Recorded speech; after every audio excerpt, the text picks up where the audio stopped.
Imagine a world where men stepped up and answered God's call to reach their full potential. Imagine a world where men put their faith and trust in God unwaveringly and without qualification. Imagine a world where men lived out God's purpose for them in everything they do. It's Not My Credit to Take explores the awe and wonder of how God shows up in the lives of strong, principled Christian men from all walks of life. Get ready to laugh, to cry, and to be transformed. I'm your host, Dr. Ed Slover, faithful husband, loving father, loyal friend, and unapologetically Christian. Welcome to the It's Not My Credit to Take podcast. Brent, how are you today, sir? Great, Ed. It's good to see you again. Thanks for having me on the show. Thanks for being here. My guest today is Brent Dowlen. I first met Brent through a podcasting platform called Podmatch and recently had a chance to be a guest on his show called the Fallible Man podcast. He also owns a business by the same name where he demonstrates an unwavering commitment to empowering men on their journey of growth and transformation. Brent is uncompromising in his belief that men are not mere spectators in society, but rather they are the architects of change on a global scale. He says that within each man lies an untapped reservoir of skills, talents, and purpose, yearning to be nurtured and brought forth. I fully embrace and echo that sentiment.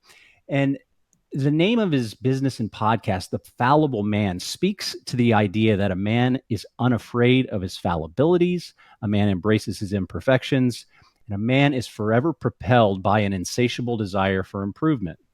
Through this, a man is dedicated to embodying the man he was destined to become. Brent's been married to his wife, Sarah, for 22 years, and together they have 2 kids. Brent, welcome to the It's Not My Credit to Take podcast. Hi, Ed. I'm excited for the conversation. And man, I'm just going to start letting you write my copy for my own bio. You make me sound pretty good. I appreciate that. I took it straight from your website, so you actually wrote most of the copy. I'm just plagiarizing at this point. I write so much copy across so many platforms at this point that it's really, honestly, it's hard to keep up with anything I wrote over 3 months ago. Well, it turned out your website turned out really nice. Oh, thank you. Oh, that's too funny. So tell us a little bit more about your background and how you ended up where you are in your life. Oh, wow. That's a really long story, so I'll try and hit the Cliff Notes version. I am a born and raised domestic missionary minister's son. I think that's the easiest way to say that. My father worked specifically with small congregations that were recovering from either the death of a longtime pastor or a split or an unexpected vacancy. And so we were often at congregations with anywhere from 100 to 50 people all over the country. So we moved on average every 3 years. And through that, I got to see a lot of the country. That was very cool. One of the advantages. We moved second only to military families generally. And so that's the life I grew up in with the influence. I have very Christian, godly parents that I adore. My father passed about 2 years ago. My mother still lives with us. And they have been a huge influence on my life. But I took some turns along the way because I saw the writing on the wall. Like everybody thought I was going to become a minister. And I mean, it became almost painful. Well, I won't lie. It became painful because everybody's like, oh, chip off the old block. Because I started working in youth ministry. And they're like, oh yeah, you're going to be just like your dad. And I was horrified by that idea. Right? I did not want that life. I lived that life my whole life. And so I ran away to the military. Jonah had a big fish. I had the United States Air Force. The short version is I survived a year. And that's the best way to put it. I survived a year. I had a military psychiatrist towards the end of my term in say, wow, you hit every branch of the tree on the way down, didn't you? I've never seen a portfolio where you've had so many problems from day one. I started having problems the first week of boot camp. And so that radically changed my life because I got myself in this huge hole. I got into special forces training and I got injured and that injury became a medical experiment because they didn't understand it. I got hooked on drugs. I was drinking all the time. And I ended up being bounced out of the military for failure to complete alcohol rehabilitation because I wouldn't go, because I wasn't an alcoholic. I had a drug issue at that point because of the painkillers they had me on for the injuries. But I didn't have a drinking problem. My drinking problem was because not being sober was the only way I didn't kill my commanding officer. Oh, wow. I had a lot of anger issues and everything kept spiraling. But honestly, I went there to run away from God's plan for me. And so one night after they called me into the office and said, the building at this base where they were doing your out processing paperwork burned to the ground with all your paperwork in it. You got to start over. Ugh. I went out to the woods that night with a bottle of tequila and said, okay, God, get me out of this or I'm taking me out of this. I'm done. And I'd already tried to kill myself once. I was seeing a psychiatrist for that. And so amazingly, 2 days later, they had me on a bus on the way home, even though my paperwork burned to the ground.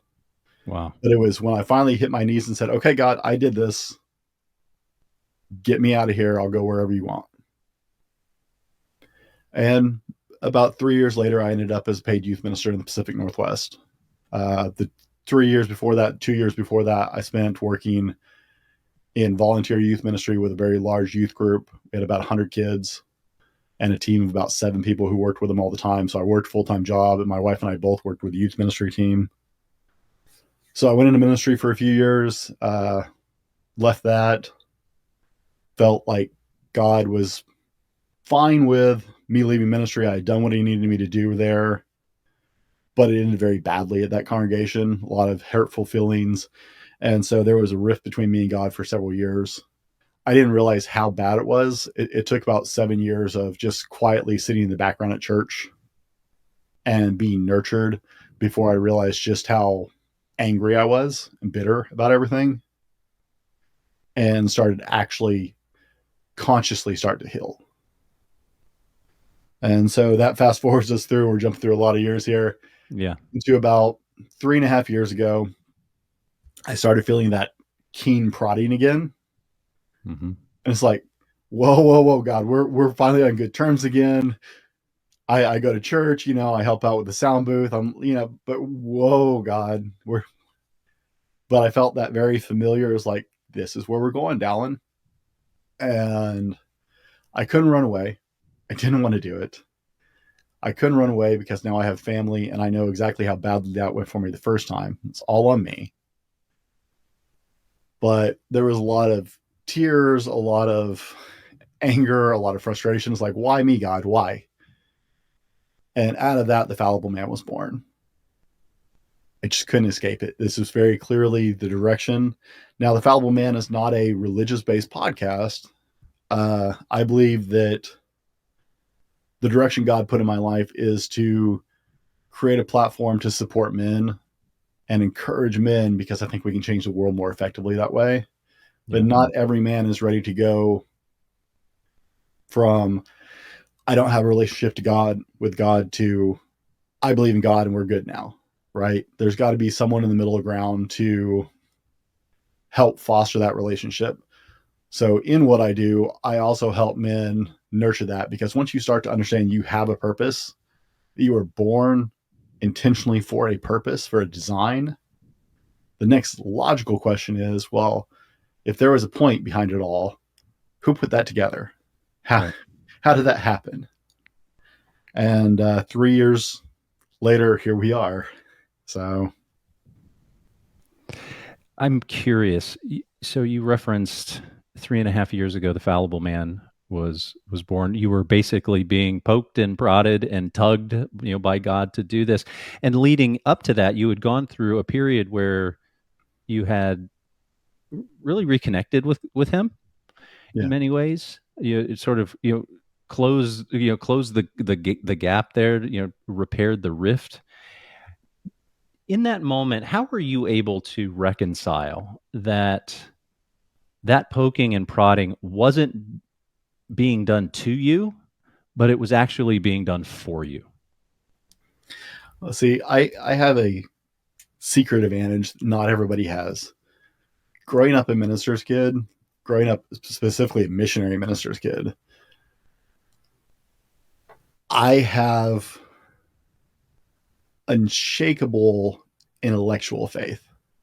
Hmm. Uh, I have seen God act so clearly in the lives of my parents, in the lives of my sibling, but also just in the lives of people that my dad got to work with and we encountered over the years. Right. I mean, I remember I was 6. We had a member of our church who had helped build the church building we were in. And he was stricken with cancer very suddenly, very aggressively. And I remember the elders of that church praying over his bed in the hospital for a miracle. And I remember playing with Jack for years after that. The doctors said it was done. It was over. Right. Yeah. I had seen God's actions. And so these, for lack of a better term, tiffs I've had with God over the years, I never once questioned that God was there. I never once questioned that God had a plan. I was just mad because it wasn't my plan. Yeah, right. I didn't want to do with his plan. That's right. Right. And so all through my time, like when I was struggling in the military, injury, drugs, alcohol, psychological health, depression, suicide attempts, I never once questioned whether God was there. I was just being a little brat. My wife likes to tease me about being a brat. I was being a brat. I literally knew it was like I could visualize God standing behind me with his arms folded, going like a dad going, I'm right here. I'm right here. Come on. Come on. And me just sitting there, arms crossed, eyebrows furled, like, no, Like a I'm not going petulant my way. child. Right. Oh, yeah, Yep. absolutely. And so all along, I've never not felt the presence of God and the connection of God. It was always me going, no, I'm not going to do it, God. You can't make me. I'm not going to do it. Right. God's paid me back. I have 2 of them now. And they definitely are very opinionated. I'll tell a story on my oldest one. You'll love this. When she was Tell me. barely walking, right? We had put one of the baby barriers because we have our living room, then a double door entry into the dining room kitchen area. Okay. We had put a gate across there. And she hated that, right? So I'm sitting in the living room with her, and my wife is in cooking dinner, and she wants to go where mom is. And she goes over and starts shaking the gate in a temper tantrum. I was like, I want in, right? I was like, no. And she looked at me and shook the gate some more. So I walked over and I just tapped her a little hand, and she turned and just glared at me, looked me square in the eye, and took the gate, just shook the living daylights out of it with her hand. She still had. So I reached over and I slapped her hand a little harder, said, no. And with a little tear running down her cheek, she stared me down and shook the gate even more violently. She was having none of it. Yeah, by the 3rd time, I just picked her up and took her back to the couch. But it was like, oh my goodness, you're my child. Ironically, a couple days later, she was sitting leaning against that doorway when we didn't have the fence there. We didn't think anything about it. She was sitting where she could see both rooms because we were separated. And she sat there and she hand unscrewed an eye bolt that I had set in the wall, like just with her hand behind her and unscrewed the eye bolt. It's like, wow. Oh, wow, you are my child. This is going to be a long, long 18 plus years, right? So, all along I've seen it. And this time around, it's like, I knew I couldn't run because I knew I've run away from God. That went badly. My life was a train wreck. I can't take my wife and kids into that. Yeah. But it was unmistakable for me because I had finally started to heal from the fallout of my last church that I worked with and heal those wounds and get back to where I enjoyed being in the assembly again and worshiping God. And I could feel that connection again. And it was like, okay, God, we're back in a good place. I'm back in a good place. I like this. I'm just here taking care of my family and going through life. And it was just like unmistakable. It's like, hey, Brent, come on. It's time to go again. I was like, Yeah. no, no, no, no, no, no, no, no. It's like, nope. You're shaking the gate, Brent. Oh yeah. Yeah. It was, and this is why you have to be careful, gentlemen, ladies, gentlemen, you have to be really careful. Sorry if I say gentlemen a lot. I talk to guys mostly, but this is where you have to be careful. Years ago, years and years and years ago, when I was still very young in my faith and in youth ministry, I told God, I promised God, as long as he gave me the energy to keep moving, I would keep moving forward no matter what. I would keep stepping, I would keep going until he decided I was done. And I mean, years later, so I'm still working with a youth rally 16, almost 17 years later. And let me tell you, at 43, those 3-day youth events where you're sleeping on the floor and doing 20-hour days as a director, so much harder than they used to be when I was in my 20s. No, there's no doubt. And I crashed for like 2 days after the event too, still. But we get through that event, and me and my co-director have been working on this together. He's been doing it longer than I have. He brought me on to work with him. And it's like, both of us are in our 40s. We're both dead afterwards. But it's like, okay, God, we said we'd go. We said we'd do this. As long as you keep us upright, we keep moving. And so that's when the Fallible Man came along. There was a lot of kicking and screaming and whining and crying, but it was just unmistakable. I've always known, I could always hear it when God wanted my attention. I'm just stubborn and petulant. So it's. Yeah. One of the things that occurs to me is that whenever we have recognition for something, we can either lean into it and address whatever we need to address, whether it's a tug from God or working through past pain or trauma. I mean, really, whatever it is. The other option is we can live willfully ignorant. Mm-hmm. And that doesn't seem like much of a choice at that point. And I know whenever I've gone through those moments where God's, pulling and tugging, and it's just like, I don't feel like doing this right now, God. I mean, just gosh darn it, I just don't feel like it. But it's freeing, isn't it, in the moment to at least have the awareness that, okay, I'm just simply feeling sorry for myself, and if I don't lean into this, whatever is being done for me, then it's going to end badly. Well, we miss one of the most important lessons from the story of Jonah, right? This is something I know as a youth minister, I never put any time into it. And I've known so many ministers in my life. One of the most important takeaways from Jonah that we almost always miss, right? God gives us free will, right? But God is still in control. So if God decides he's going to use us, we have two options, because Jonah still got to Nineveh. Right. So we go the easy way or we take the whale, but we still end up in the same place eventually. I mean, I fought kicking and screaming and almost destroyed my life entirely in the military. Still ended up in paid ministry, still ended up in volunteer ministry, right? Ministry didn't go anywhere. It just waited a little longer for me, right? But I still got there. I have the scars emotionally and physically to prove it, but it was, Jonah still got to Nineveh. He could have just gone, right? Yep. He could have taken the easy way.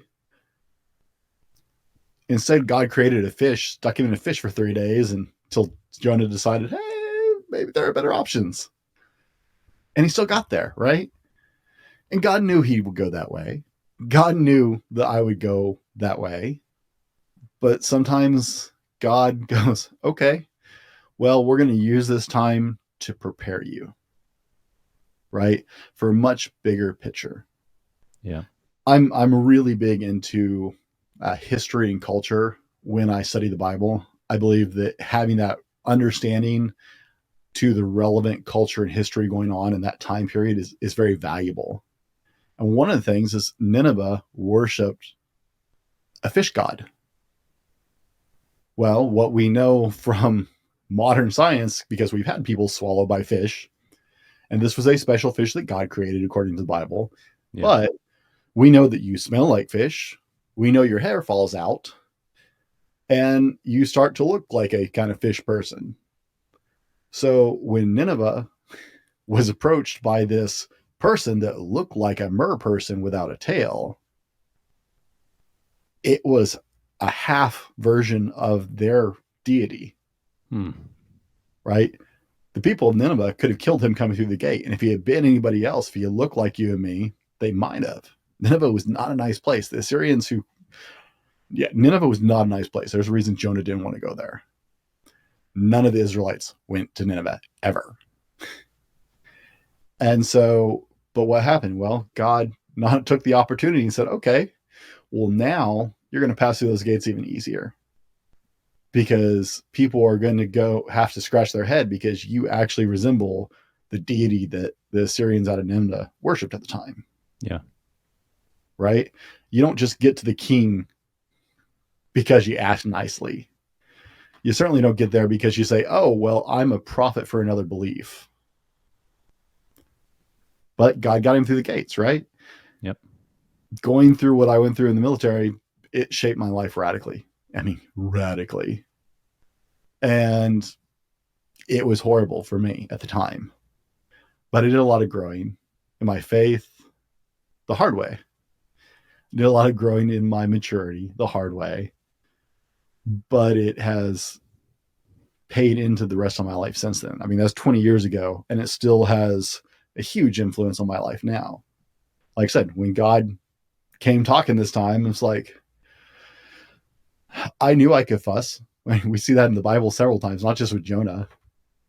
I always forget, who is it who wrestled with God? I do. What? Oh, No, you meant someone from Scripture, Brent. Yeah, someone who actually physically wrestled with an angel of God or something, right? Right. And so, like, the Bible's full of this. This is why I like some of the people in the Bible. Is like, I can relate to those guys. Yeah. I can relate to Peter being a bonehead and a little bit hot-tempered and a little brash, because that's me, right? I mean, that's why, it's part of the reason why God picked those men. Yeah. We can connect with them. And so I knew I could fuss a little bit, but I knew ultimately I was doing this thing. Yeah. 3 years later, I still have no idea where this is going. Not your how. Huh? It's not your how. It's not. It's I keep doing what I believe God is leading me to do. I keep moving in the directions that it seems like he's moving the show in and what we're doing in. But I have no idea what the big picture is. It's not my game. I'm just one of the pieces in this puzzle. You're just stewarding the ship for sure. I love how you talked about how faith grows. It grows in darkness and it grows in adversity. And Jonah made it to Nineveh. I love that. I'll sort of land the plane on that and shift gears just a little, because the work you do with a fallible man, as I mentioned in the opening, is working with men to say, you know what, we're not perfect, and that's okay. The goal isn't to be perfect. The goal is to be fractionally better today than we were yesterday, and then fractionally better tomorrow than we were today. And yet, men are either, they don't know how to do that, or they're afraid to show up that way. So, like, if you look at the last couple of decades, quite frankly, it's the last 4 at least. Mm-hmm. From your perspective, what's changed so much about the perception of men? How have men themselves changed over that time period? And what can we do about it? So I'm actually fascinated by what's the right word? It's not genealogy. It's the generational gaps, right? The generational changes in people. And I actually had this conversation with a friend of mine, and he explained it really well. Post World War II, we had a really big change, because World War II, I mean, World War I was horrible, and World War II was just bad, if not worse. Yeah. But we had so many men in conflict for so long over such a broad span of people, right? I mean, we were pulling kids into the draft as fast as they could. There were 16 and 17-year-olds lying about their age, getting into the military. Yep.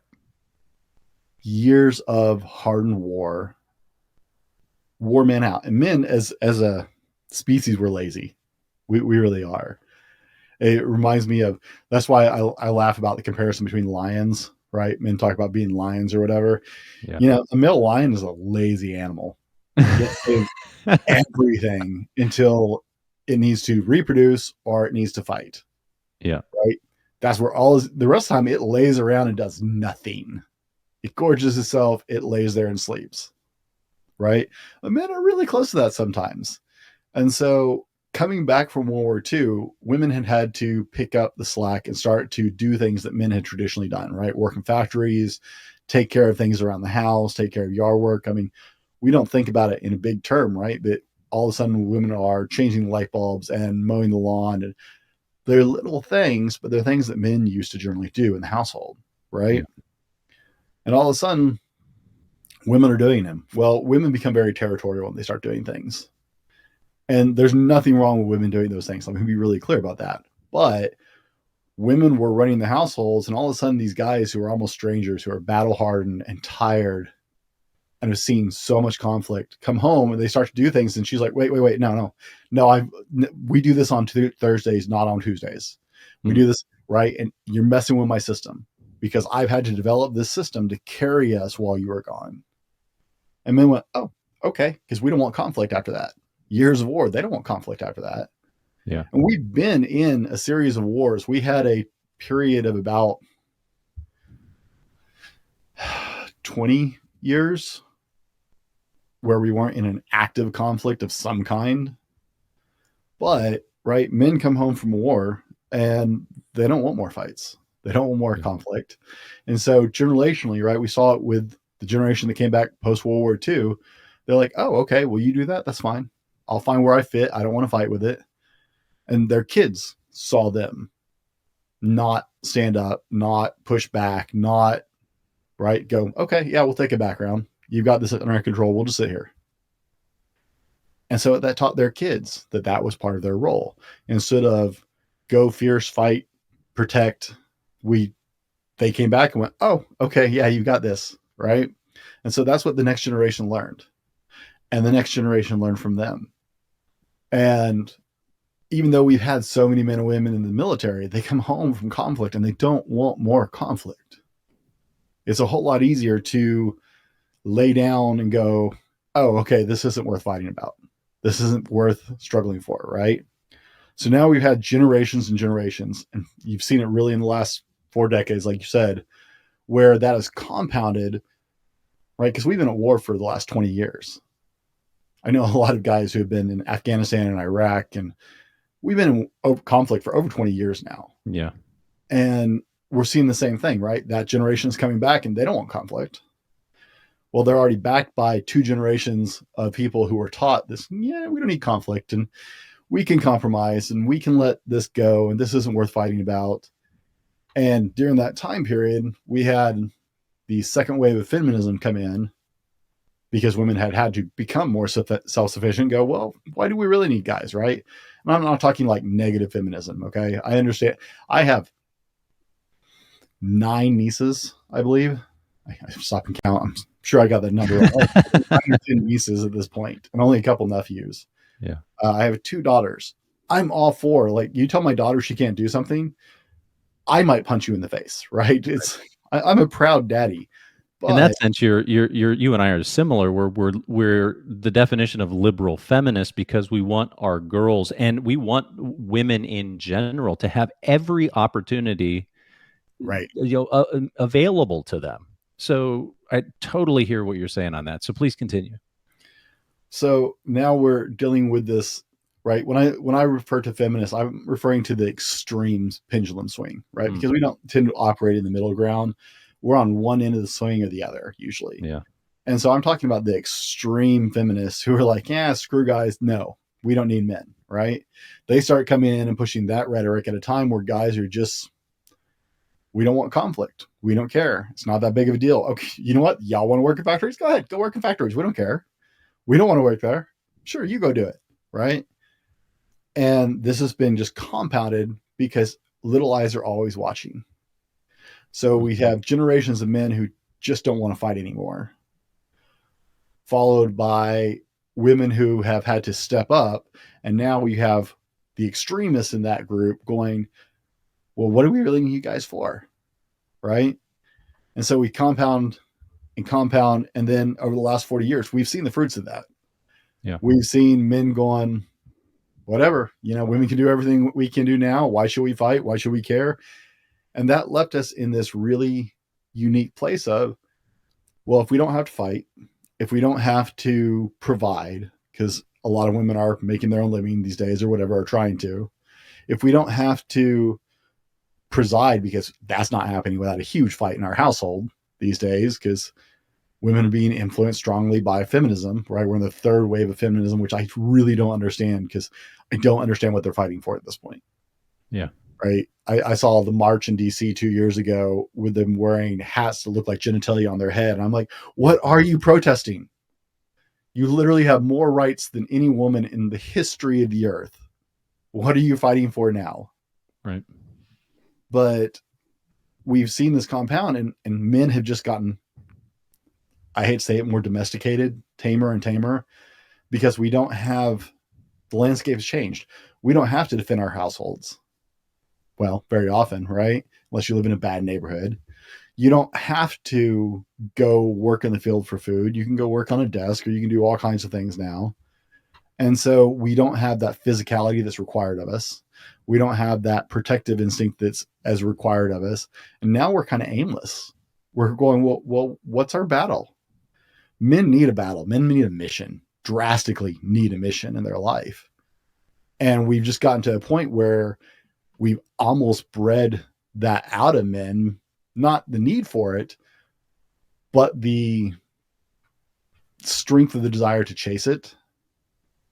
Because women have just repeatedly told us for the last 4 or 5 generations, 6 generations, no, you don't need that. No, that's not you. No, do not help me. Do not do this, right? And so now we're soldiers without a cause, really. It's kind of,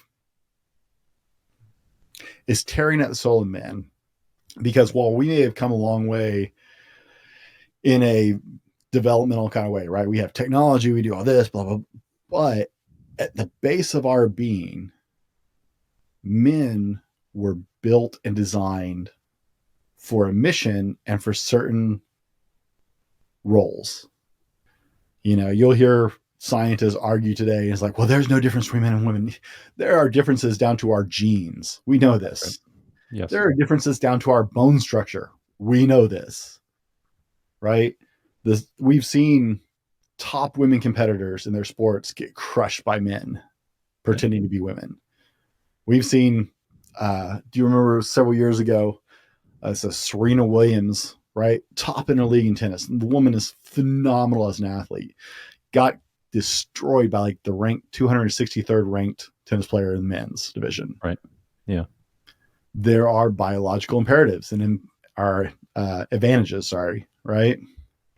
So we're trying to tear apart this idea of there are differences. There are roles that are established. And we're just bombarded 24 hours a day with this nonsense. Pull up your social media feed. Oh my goodness. Turn on the news. And as men, you don't need that macho-ness anymore. You don't need to be that physical guy. You don't have to protect anything. You don't have to provide. Women are equal to you in everything. In fact, they're better at you than most things. And so men are at this point in this sad state mentally, because we live in a paradox, right? They tell us to be more vulnerable, more in touch with our feelings, more communicative. But the minute we get lambasted for being weak and feeble and useless. Yeah. I actually sat down with my children the other day, because it's reflected even in like kid shows now, because they were watching this show on, I think, Netflix, and it's a remake of an much older show. But the only reasonable adult in the entire series is a robot maid. The dad is complete, useless, lazy blob who's dependent on his child. And I was like, I told my daughters, like, look, I understand you enjoy this show, but you need to understand one thing. This show is telling you that parents are useless. That is the whole goal behind the show, is to tell you parents are useless. Particularly men are useless. Yeah. And it creates a negative feedback loop. You're alluding to this, where it's just like, where do we go to really reconcile the paradox that's baked into the cake, and then really trying to find that mission, that purpose. Because as you were talking, and I'd love to get your take on this, is that I've been really struggling with what toxic masculinity is. Because when you look at it on its face, and I'm not talking about abuse, I'm talking about being assertive and stepping into the void and saying, no, you know what, I am a protector, I am a provider, I'm proud of those things, and I'm going to be assertive, because the quote battle that I'm fighting is to uplift not just men, but to uplift humanity, hopefully to look more like Jesus. And because, based on what you said, we've had the conflict worked out of us over the course of generations, showing up assertively or assuming the role of protector provider is now labeled toxic. Am I internalizing that in I guess correctly, or in the way that it's it should be? I mean, please correct me if I'm wrong on that. Well, see, it's an interesting spin, because what people are calling toxic masculinity, in my viewpoint, obviously, I work in the men's space. That's as professional as I can claim I am, right? As I work in the men's space, there's not like a certified degree in the kind of stuff I work with and do. Right. But what people are diagnosing as toxic masculinity, I would call a toxic lack of masculinity. Because, well, let's go back to our lion, right? That's about as masculine of an image as you can conjure in your brain. Yeah. When was the last time a lion had to announce to the Serengeti Plains, "Hey, I'm a lion, be afraid"? Right. Right. That's right. We don't see that Disney flick, the Lion King roars and everybody bows, right? Everybody's like, "Oh yes, you are the boss." The lion doesn't walk around going, "Hey, I'm a lion, be afraid of me. I'm a lion." And it doesn't pick on people needlessly. Like I said, lions are lazy. Lions will ignore you and ignore you and ignore you until it decides you're a threat or dinner. Especially male lions. Well, I got to work in the space around a lot of special forces guys. I mean, some of the most what's the proper terms, right? Alpha, Sigma, male. I am just a beast, right? Jordan Peterson would say, become the beast. Well, these guys are monster. That's right. The real deal, right? I don't know many of them who stay in the teams who actually walk around and go, "Yo, I'm a Navy SEAL." Except the guys who are all getting contracts now. Like, it comes with being a Navy SEAL now. I think you just get like a Hollywood contract or something. But, right, I knew guys who were Green Berets. I knew guys who were in Delta. None of them walked around going, "Hey, look, I'm a badass." Oh, sorry. I don't know if I can swear on the show. I apologize. Right? They don't go around and, "Hey, look at me, look at me." They don't have to defend themselves or justify themselves to say, "I am the scariest person in this room. I would kill you all." They don't walk around doing that. They don't have to. Right? Masculinity comes with a sense of confidence.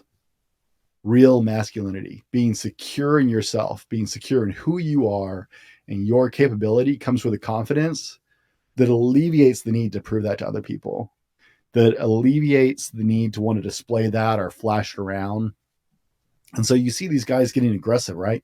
Well, A, they have no outlet for their aggression. They haven't been taught to funnel it. I had anger issues when I was in junior high. I split wood. I split a lot of wood.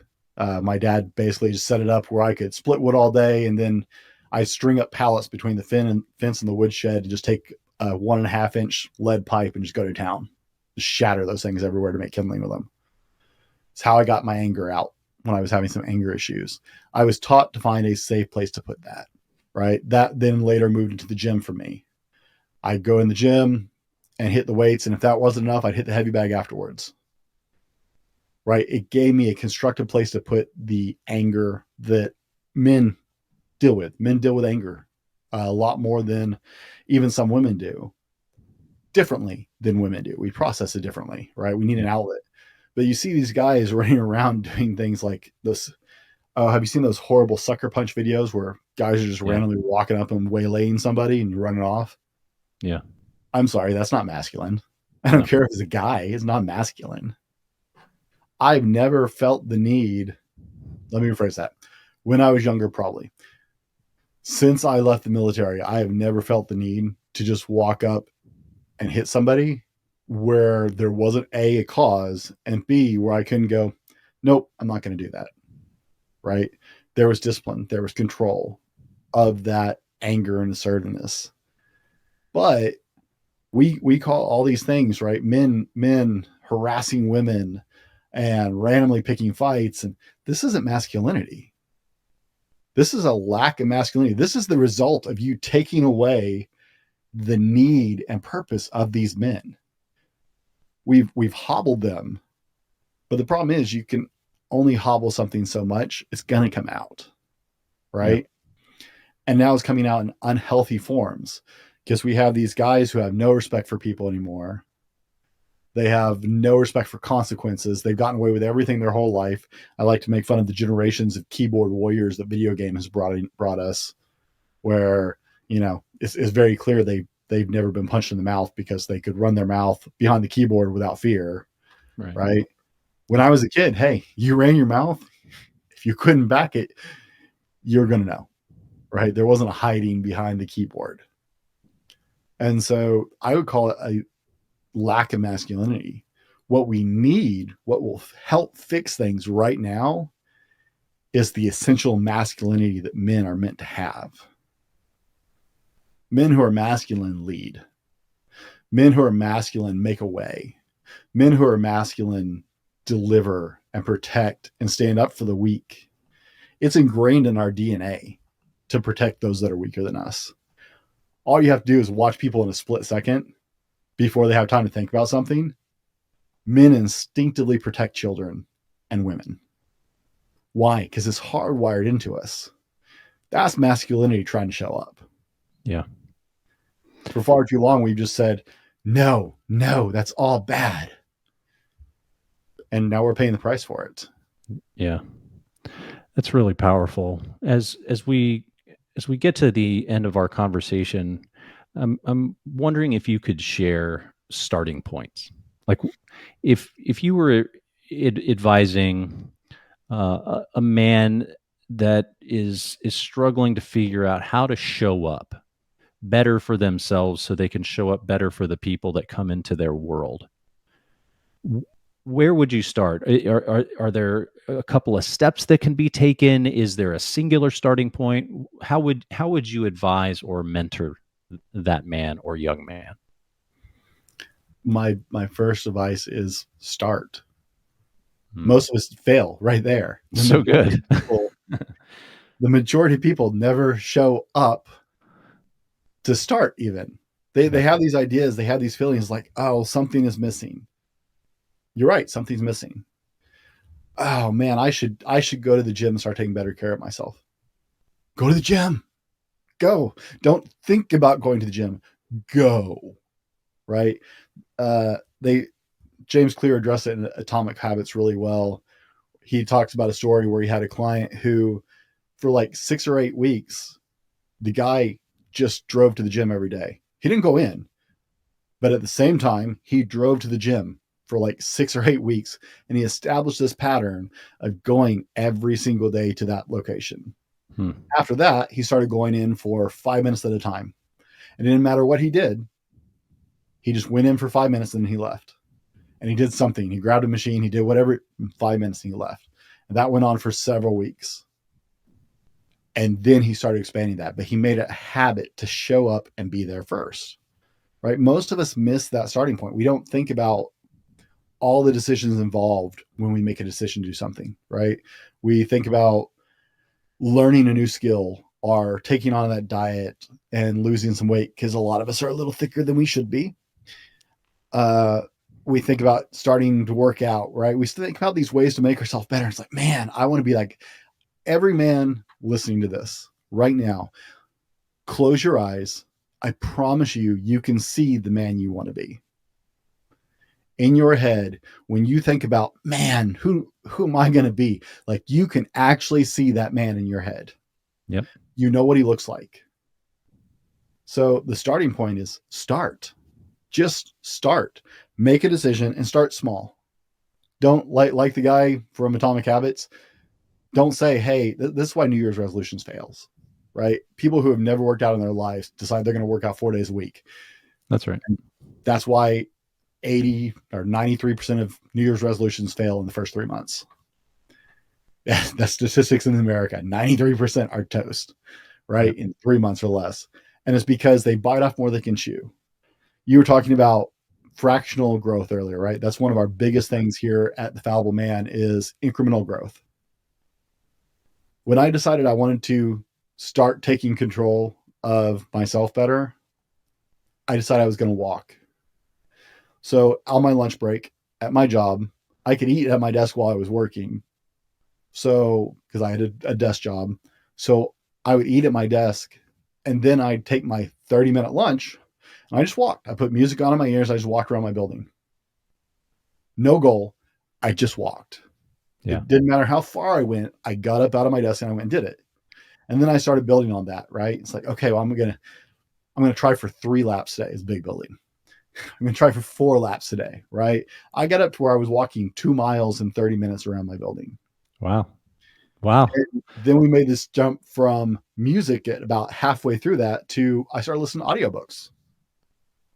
But I didn't listen to like random audiobooks. I started listening to self-help audiobooks. I started listening to business audiobooks. I listened to a lot of finance audiobooks because I was at a time in my life where I realized that my financial knowledge was lacking, right?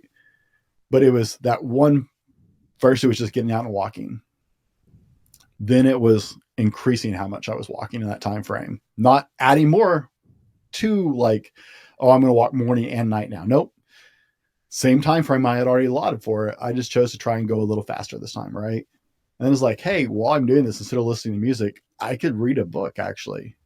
I missed audiobooks for so many years. I wish I had discovered them sooner. I was always a hard book person, but man, and there are some books you can't do audiobook wise. It just doesn't work. Sure, but right. I started listening to audiobooks, right? So now I'm putting in mentally, well, I'm already established a habit to do this. So pick one thing, guys. One thing. That's the only challenge today. Pick one little thing that you can do tomorrow to make a difference, to start moving towards that image you saw in your head. Yeah. One thing. That's all you got to do. Small. Okay. Set your alarm 30 minutes earlier. Go for a walk on your lunch break. Decide I'm going to read 5 pages tomorrow of a book. Yeah. Pick one thing that leads you towards that image. Start there.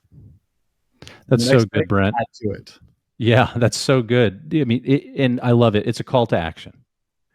And it was funny because I wrote those words down earlier today, call to action. And it's so funny with words and phrases, we just sort of let wash over us without giving a lot of oomph and significance to. But I love how you said it. It's like, just start. And because I think what God wants most for us is to look more like Jesus. And in order to do that, we have to be as integrated of a human as we can, physically, psychologically, emotionally, and spiritually. And that advice is genius in its simplicity. So thank you so much for sharing, and thank you for taking time to be a guest on the podcast. How can people learn more about you and your work? I am. I'm actually stupidly easy to find because I'm everywhere. You can go to my website, thefallibleman.com, www.thefallibleman.com, or I'm at the Fallible Man on Instagram, Twitter, Wisdom, Good Pods. I'm at the Fallible Man everywhere except Facebook. Then I'm Fallible Man at Facebook because I didn't know anything about Facebook when I set up my page. Whoops! I tried to change it to the Fallible Man multiple times. Facebook They won't let you. Won't let me change it. It's like, really?